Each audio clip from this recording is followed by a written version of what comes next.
పైన కరకరలాడుతూ లోపల సాఫ్ట్గా ఎంతో టేస్టీగా బ్రెడ్ ఆలూ బోండా ఎలా చేయాలో చూద్దాం.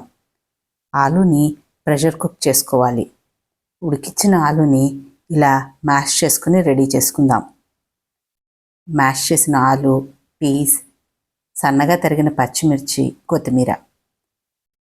బాండీలో కొంచెం ఆయిల్ వేసి ఆవాలు, జీలకర్ర, తరిగిన సన్నని పచ్చిమిర్చి పీస్ ఒక్కసారి అలా కలిపి దానిలోనే సగం కొత్తిమీర వేద్దాం. ఇప్పుడు మసాలాలు చూడండి.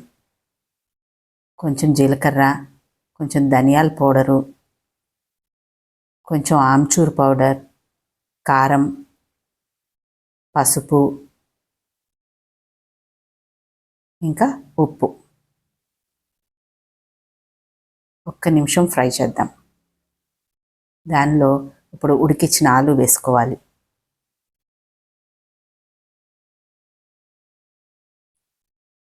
మొత్తం మంచిగా కలిసేలా కలుపుకోవాలి. దీనిలో మీకు కారమన్నా మసాలాలన్నా ఇంకా కావాలన్నా కొంచెం ఎక్కువ వేసుకోవచ్చు, మీ టేస్ట్కి సరిపోయేటట్టు. ఈ స్టేజ్లో కొంచెం సాల్ట్ చెక్ చేసుకుని తగ్గిందని వేశాను. మిగతా సగం కొత్తిమీర కూడా వేసి దీన్ని వేరే బౌల్లోకి తీసుకొని పూర్తిగా ఆరనిద్దాం. ఆరిన కర్రీని ఇలా చిన్న చిన్న బాల్స్ లాగా చేసుకోవాలి.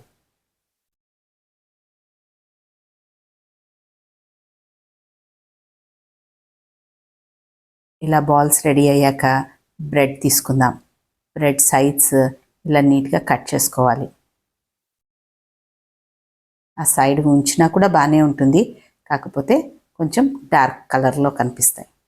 ఇప్పుడు బ్రెడ్ని కొంచెం ఇలా వాటర్లో తడుపుకొని ఎక్సెస్ వాటర్ని మళ్ళీ మొత్తం తీసేసి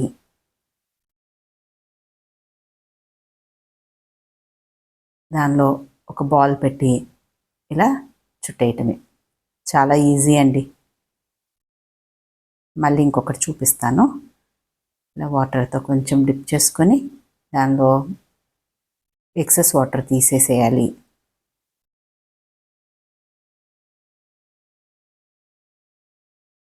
ఎక్కడన్నా మీకు కొంచెం ఇది అనిపిస్తే కొంచెం వాటర్ తడుపుకొని ఇలా మళ్ళీ బాల్ లాగా నొక్కేసుకుంటే సరిపోతుంది.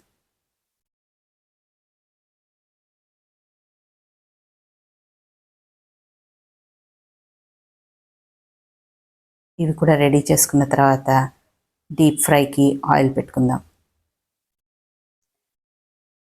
ఆయిల్ హీట్ అయ్యాక మంటని మీడియం ఫ్లేమ్లోకి పెట్టి ఒక్కొక్కటిగా ఆయిల్లో వేసుకుందాం. ఒకవైపు కొంచెం కాలాక రెండో వైపు కూడా తిప్పుకొని చక్కగా ఎర్రగా కాల్చుకోవాలి. నానపెట్టడం, రుబ్బుకోవటం, ఓవర్ నైట్ సోకింగ్ లాంటి పనులు లేకుండా అప్పటికప్పుడు చేసుకోవచ్చు. చాలా టేస్టీగా ఉంటాయి. ఫ్రెండ్స్ వచ్చినప్పుడు వారికి ఇవి సర్వ్ చేస్తే వాళ్ళు తప్పనిసరిగా మిమ్మల్ని మెచ్చుకుంటారు.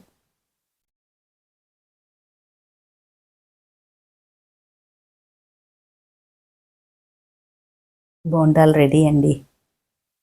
ఇవి వేడివేడిగా సర్వ్ చేస్తే చాలా బాగుంటాయి. కెచప్తో సర్వ్ చేయండి, పిల్లలు కూడా ఇష్టంగా తింటారు. ఎంతో టేస్టీగా aloo bread bonda ready. Try చేసి టేస్ట్ చేసి ఎలా ఉందో చెప్పండి. Thank you.